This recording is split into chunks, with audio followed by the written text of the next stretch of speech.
Hello नमस्कार। मैं हरीश चौहान और आप देख रहे हैं वीआईपी मैटर चैनल। दोस्तों, अपराधी चाहे कितना भी शातिर क्यों न हो, कोई न कोई अपने अपराध का सबूत, अपने फंसने का सबूत छोड़कर ही जाता है। चाहे कितना ही समय लग जाए, लेकिन एक न एक दिन अगर पुलिस चाहे तो अपराधी को ला करके कटघरे में खड़ा कर सकती है, सलाखों के पीछे डाल सकती है।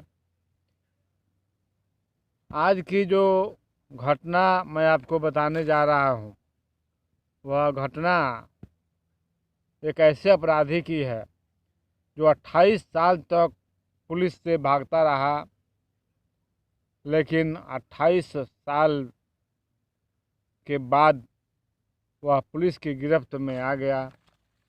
और यही कहानी मैं आपको बताने जा रहा हूँ। कहानी शुरू होती है 1990 से। उड़ीसा का एक ज़िला है गंजम, और उसी ज़िले का एक गांव है बेरहामपुर गांव। और इसी गांव में एक जोशी परिवार रहा करता था। जोशी परिवार का जो मुखिया थे, वे मजदूरी करके, मेहनत करके अपने बाल बच्चों का पालन पोषण करते थे, लेकिन बड़ी मुश्किल से घर चल पा रहा था, क्योंकि एक आदमी की आमदनी से घर की हालत में कुछ खास बढ़ोतरी नहीं हो रही थी, आर्थिक तंगी चल रही थी। और तब घर का एक जो लड़का था, हरिहर पट्टा जोशी, वह कहीं परदेश जाकर कमाने के लिए तैयार होता है और काम की तलाश में वह दिल्ली जाता है। अब दिल्ली में रहना है, किराए का कमरा लेकर रहना है, खाना है, पीना है, और जो भी मजदूरी उसमें मिल रही थी उसे, वह मजदूरी केवल खाने पीने और रहने भर के लिए हो जाती थी। वह घर कुछ भेज नहीं पाता था ताकि घर का हालत पूरी तरीके से अच्छी हो जाए। और इस तरह से वह परेशान होकर के और मुंबई जाता है। अब मुंबई में तो काम इतना आसानी से मिलने वाला था नहीं, और आप सब जानते हैं मुंबई एक खर्चीला शहर है। पैसा भी है लेकिन खर्च भी है। और तब वह फिर परेशान होकर के घर आ जाता है। उसके एक रिश्तेदार चेन्नई में रहते थे। वे, उनके पास कोई काम था, तो इस लड़के को खत लिख करके और अपने पास चेन्नई बुलाते हैं और कहते हैं कि हमारे पास आ जाएगा तो हम काम दे देंगे। अब माँ बाप की मर्जी लेकर के लड़का जाता है और चेन्नई में उसे अच्छा काम मिल जाता है। काम करते हुए भी वह इधर उधर अच्छे काम की तलाश में घूमा करता था, कई कंपनियों में जाता था, जा कर के और अपने लायक बात करता था ताकि पहले से अच्छी आमदनी हो जाए, कुछ पैसा बढ़कर मिले। और इसी तरह उसकी नौकरी ढूंढते ढूंढते उसकी नौकरी एक टेली मार्केट कंपनी में लग जाती है। काम करने के दौरान एक महिला कर्मचारी, उसी कंपनी की एक महिला कर्मचारी इंदिरा से इसकी मुलाकात हो जाती है और बातचीत का सिलसिला शुरू हो जाता है। इन दोनों में दोस्ती भी हो जाती है बहुत जल्दी, और धीरे धीरे दोस्ती प्यार में बदल जाता है। फिर दोनों अपनी अपनी आँखों में भविष्य के सपने सजाने लगते हैं एक दूसरे को लेकर के। और दोनों अपने अपने परिवार से शादी करने के लिए पूछते हैं। लड़की कहती है कि हमको एक लड़का पसंद है, अगर आपकी मर्जी हो आप लोगों की तो मैं शादी कर लेती इस लड़के से। उधर हरिहर पट्टा जोशी भी अपने पिताजी से बात करता है, लड़की के बारे में बताता है। हरिहर पट्टा जोशी के पिताजी तो इस रिश्ते के लिए मान जाते हैं, लेकिन लड़की के पिताजी और माताजी लड़के के बारे में जान कर के खुश नहीं होते।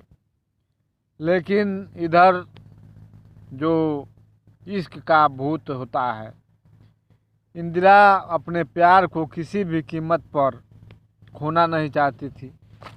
वह बहुत प्यार करती थी हरिहर पट्टा जोशी से, और इसके फलस्वरूप बहुत विरोध और नाखुशी के बावजूद, परिवार की नाखुशी के बावजूद इंदिरा हरिहर पट्टा जोशी से विवाह कर लेती है। और यह विवाह 1994 में होता है। फिर दोनों एक फ्लैट लेते हैं और उसी में शिफ्ट हो जाते हैं। लेकिन कुछ महीने साथ रहने के बाद जब प्यार का भूत, इश्क का भूत सर से उतरता है और हरिहर पट्टा जोशी का जो व्यवहार है वह बदलने लगता है, तब इंदिरा को माँ बाप की अपनी कही गई बात याद आने लगती है कि शादी के बाद तुम्हें बहुत पछताना पड़ेगा। दरअसल हरिहर पट्टा जोशी की जो असलियत थी, इंदिरा के सामने दिन पर दिन आती जा रही थी, और इसी को लेकर दोनों में झगड़ा झंझट होने लगा था।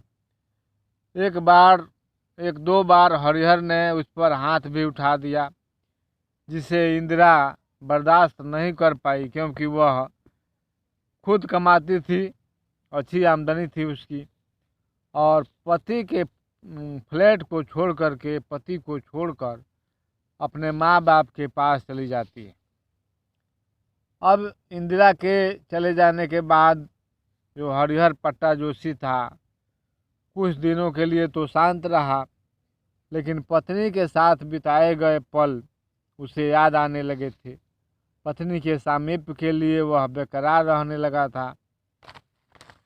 उसे खुद पर शर्म भी आ रही थी कि उसने क्यों हाथ उठाया पत्नी के ऊपर, और तब वह इंदिरा से मिलने की बात सोचता है और इंदिरा से मिलता भी है और साथ रहने के लिए उसे मनाता भी है। लेकिन इंदिरा मान नहीं रही थी। उसके माँ बाप भी जाने के खिलाफ थे हरिहर पट्टा जोशी के साथ, और यह हरिहर पट्टा जोशी अपनी जिद पर अड़ा हुआ है। वह कह रहा था कि जाऊंगा तो अपनी पत्नी को साथ लेकर जाऊंगा। और फिर 9 अगस्त 1995 के दिन वह अपनी पत्नी के पास पक्के इरादे से जाता है, पक्की जिद से जाता है कि आज जा कर के पत्नी को साथ लेकर आऊँगा, और उसे साथ चलने के लिए कहता भी है। पति का बात सुन करके एक बार पत्नी का दिल तो पिघल जाता है, लेकिन माँ, इंदिरा की जो माँ थी रमा, और उसका भाई था कार्तिक, उसे साथ जाने से साफ मना कर देते हैं।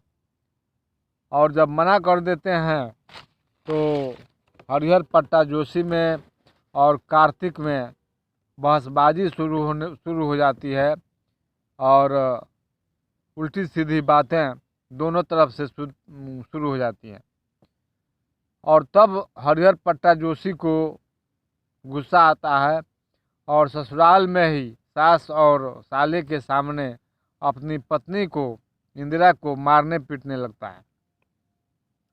तब कार्तिक और रमा हरिहर को धक्का देते हैं, वह गिर जाता है, और तभी वहाँ एक चाकू पड़ा हुआ है, चाकू उसके हाथ में आ जाता है, हरिहर पट्टा जोशी के हाथ में आ जाता है, और अपनी सास का गला हरिहर पट्टा जोशी उसी चाकू से रेत देता है।